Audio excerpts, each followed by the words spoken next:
"Oki Rampa!" shouted Igam, who then retreated with Barabara, Ubaru, and Fumi. The two retreated, and Kyros retreated somewhere until he'll be revived in the future to serve the United Alliance of Evil. "I'll be back," said Kyros, who was planning to gain his prized desire Ial, but for now Momoko would somehow develop an impact on him much later. Oki Rampa finally arrived to a large samurai doubler. Sentai 5 クロス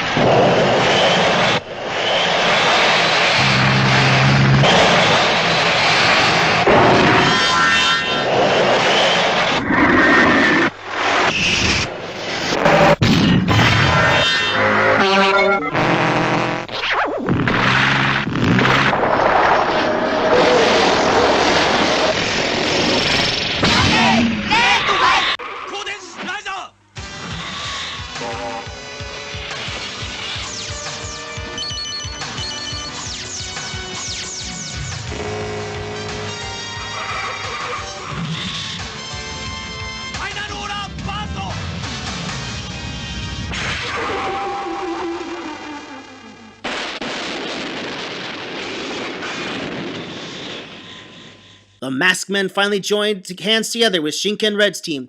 Kaoru and the others decided to join in too. The other Shinkengers, who were back in their human forms, just returned from Mount Uzuri with Satoru.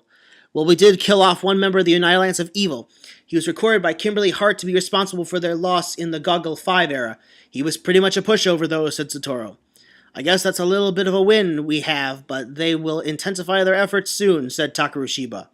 "On the other hand, we've already sealed off the Gedo's portal. It won't open until its proper time to ensure the timeline is kept safe. The new time train did come in handy," said Kaoru. "There are still other time trains that are yet to be tested, but I'm glad the Shiba time train worked," said Mako. Takeru Shiba and Takeru can be seen having a karate match, both landing in a draw. "We're finally going to return home now," said Takeru Shiba. "I understand. You still have your future to defend. Other Takeru and my worthy opponents," said Takeru. "I guess you people have your own brand of aura power, turned into character power," said Takeru. "It'd be interesting to learn that someday, but I'm amazed to know I'm talking to somebody who hasn't been born yet." Both landed with a bow on each other. Ran and Haruka can be seen talking to each other at the end of the match. "It was nice having a match with you, Haruka," said Ran. "Same to you, Ran. A ninja like me is honored by a warrior like you," said Haruka. "You're a ninja? Cool. Maybe you should meet the Hurricangers in the future," said Ran. A ninja task force. Sounds cool," said Haruka. Director Sugata decided to teach the Shinkengers meditation stances. The Maskmen tried to imitate the Shinkenger's samurai motif, with Takeru failing at it. "Oh well, looks like we're not meant to be samurai after all," laughed Takeru. "By the way, I think Momoko should be your bride sooner or later," said Takeru Shiba to Mako. "What the? No way, I can't digest her cooking. Besides, I'm still waiting for the day I can be reunited with my girlfriend, Ial," said Takeru, in a frightened manner. "What did you say, you ungrateful wretch?" said Momoko, referring to Takeru making fun of her cooking. "Momoko, duh! Nobody from our side can digest your cooking at all. Why don't you ask the boys? Besides, I fainted from your dishes," said Takeru. "That's right. Everyone panics when it's Momoko's cooking. Even a starving cat won't eat it," said Akira, which the statement hit Chiaki. "Well, nobody likes to eat Mako's cooking. I feel sorry for whoever eats it," said Chiaki. "We always prepare stomach pills when she cooks," said Kenta, which statement hit Ryunosuke, remembering the yucky packed meal Mako once prepared for him. "Oh boy, I'm glad Mako had rejected me, or I'd have to eat all those horrible packed lunches again. I must protect Takeru from those packed lunches," said Ryunosuke. "Oh really? I just wonder why you're not that sick, Takeru," said Momoko with an angry face. Then she chased Takeru around with her fists. "Just admit it, Momoko, you can't improve your dishes in a million years. Besides, I still have the princess to look forward to and all," said Takeru. "Oh, don't be so sure about that, Takeru," said Momoko, still angry at that statement. "Sometimes frustration comes after frustration and waiting for nothing. So don't get too overconfident. You and Princess Iyal will be together." Mako had grown to accept that in her relationship with Takeru Shiba that she'd learned to cook from him. They were all happily eating the special curry rice by Takeru Shiba and Genta. The heroes then boarded their respective time trains and into the future. Meanwhile, at the United Alliance of Evil headquarters in the Sentai year 2011, Radiguet was once again upset at the failures that were brought before him. Everybody else was watching with either fear of him or desire to kill him in their hearts. Both Blade Duran and Akumuro were kneeling before him. "I can't believe that you people screwed up what was to be a very good plan. And just when I thought that the show was going to be good when I had that useless excuse of a snowman killed," said Radiguet in anger. "Sire, it was my idea in the first place," said Akumuro. Well, Akumuro, I think I can lessen the punishment since you found a good replacement for Mikoto, plus we did put Flurious to good use after all. Just then, Kiro stepped forward, fully revived. He had somehow managed to survive under all that rubble and his fatal wound. It was revealed that he actually fell into Godot before the cave fell in, with or without their interference, but Dokuko refused to use him in favor of the wicked swordsman Juzo. He's the one you met in the past. Kyros, how could I forget he fell into Godot, said Akumuro. My memory must be tiring in itself. Don't worry about it too much, said Bladeron. In fact, I do forget about the Ghost Age's weaknesses at times, but I will eventually kill them in cold blood. Looks like I can hang out, said Kyros. And an exciting new enemy and challenge intrigues me. A new Takaru to kill? It'd be interesting. Hee hee. Ho ho ho ho, said Akumuro. Apparently you're going to be his downfall, Kyros. Oh, be quiet, Akumuro, said Kyros.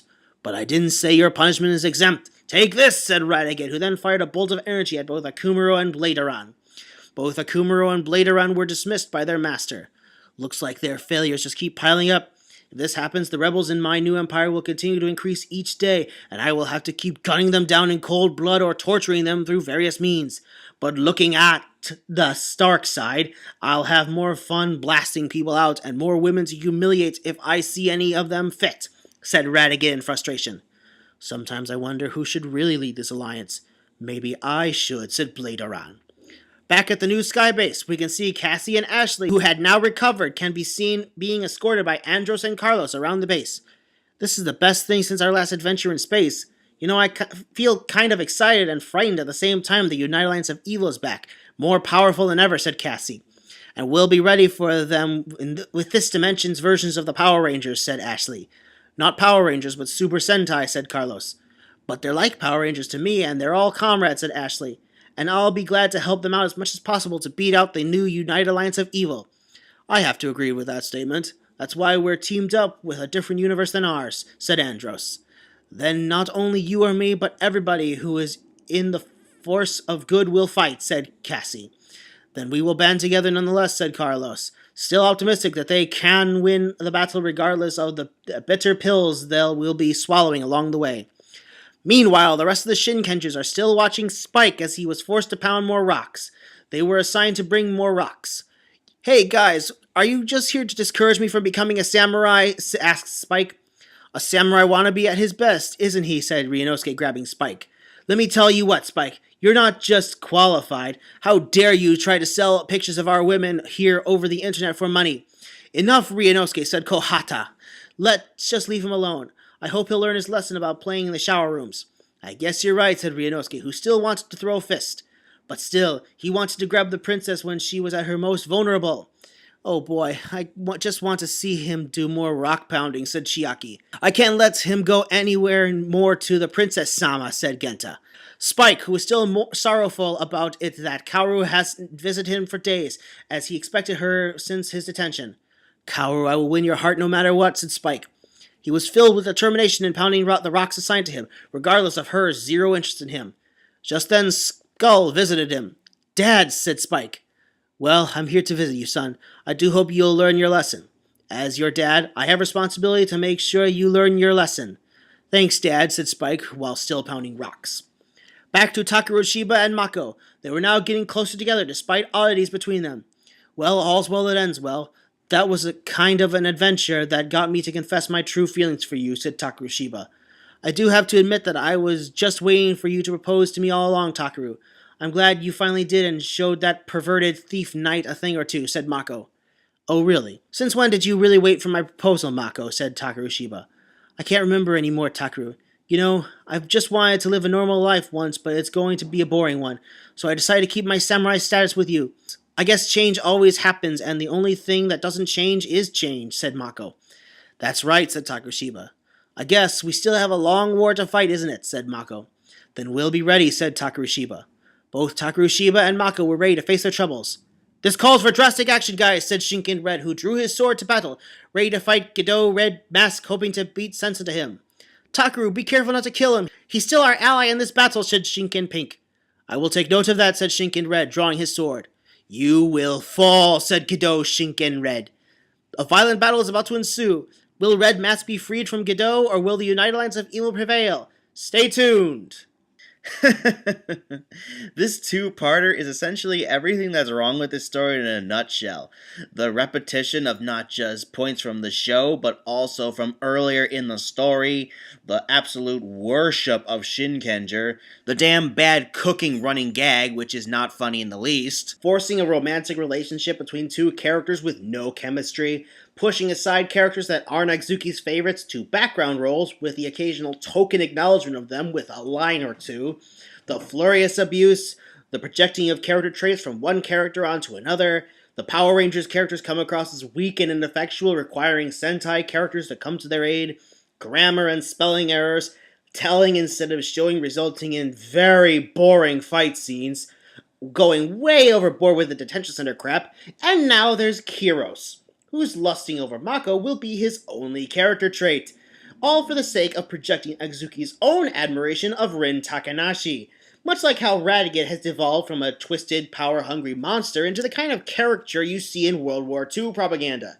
You know, the kind of characters you can't take seriously because of how ridiculous they are. Anyway, remember last week when I said I enjoyed Live Man more than Maskman? Well, that's going to make next week's chapter all the harder for me to read.